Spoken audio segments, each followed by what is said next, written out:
strongest warriors in the clan, Crowfeather declared, giving one forepaw complacently. And Misty Star knows it. Besides, as she's grown older, she's been much more concerned about what our ancestors think. And that's where my kid, Frostpaw, comes in. You think it's just a coincidence that she's our new medicine cat apprentice? What do you mean? Splashtail asked, puzzled.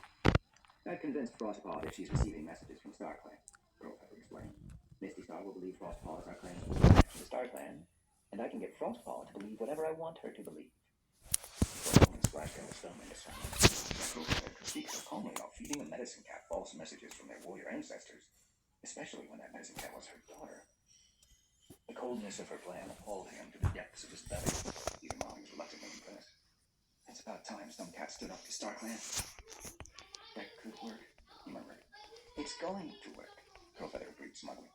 Frostpaw is a good kid, and I understand how she thinks. Misty Star will want her medicine cat's advice about who her new final deputy should be, and that advice will be whoever I think it should be. Then, when your deputy, Splashtail felt a shiver of anticipation, it will be easy for me to get an apprentice assigned to you, so that you'll be ready to become deputy in your turn. And then you won't have to wait very long for me to become Curl's Star. She gave her tail a dismissive flick. I doubt Misty Star will live even another moon. A hollow place opened up in Splashtail's chest. He tried hard to ignore it. Misty Star had lived so long. She had been born in the old forest and made the great journey with the rest of the clans. How many River Clan cats even remember a time when a different cat had led them?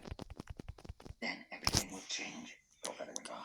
River Clan will become the strongest clan again. We'll stop taking advice from dead cats and focus on the present.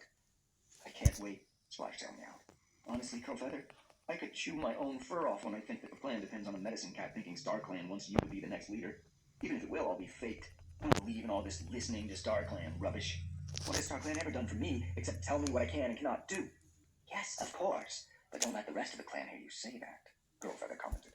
Why? Splashtail challenged her. StarClan didn't protect us when Darktail and his kin invaded our territory and took over our camp. We'll never truly recover from the damage he did.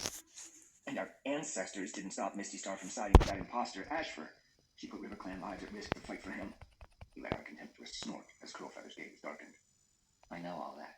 I lived through it. And worst of all, after I'd remained loyal to Misty Star through everything, StarClan took J-Claw from me so that I had to raise my kids alone. She added, her voice breaking. Then she shook herself, blinking slowly, and regarded Splashtail coolly again. That's when I knew something had to change. When I'm running the clan, we'll make our own rules, and we can encourage our medicine cats to do the same. When you're running the clan with my assistance, Splashtail reminded her. Fine. Crowfeather meowed sharply, blinking annoyance in her eyes. But none of it will happen unless you keep your jaws shut and your nose clean and follow my plan. She paused, then continued with a twitch of her tail.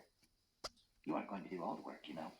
You're responsible for one very important step, but I've been working on this plan for moons. But that important step could get me killed, Splashtail objected. For StarClan's sake, Splashtail, Crowfeather rolled her eyes. Do you expect the prey to leap into your mouth? Besides, it's worth it, she added more reassuringly. I'll make sure you have a real voice in the clan as my deputy. And who knows, maybe one day you'll be clan leader too. Yeah, right, Splashtail muttered sullenly. Only have to wait for you to get through 9 lives. Save the attitude, Crowfeather snapped. You're young. You could do with some time to mature before you become leader anyway, she added tartly. But it's good for you. Splashtail made no reply, but his eyes narrowed, and he felt a returning surge of irritation. The gift of 9 lives might be the thing he resented most about StarClan. In Misty Star's case, it meant the clan had been stuck with a weak leader for season after season.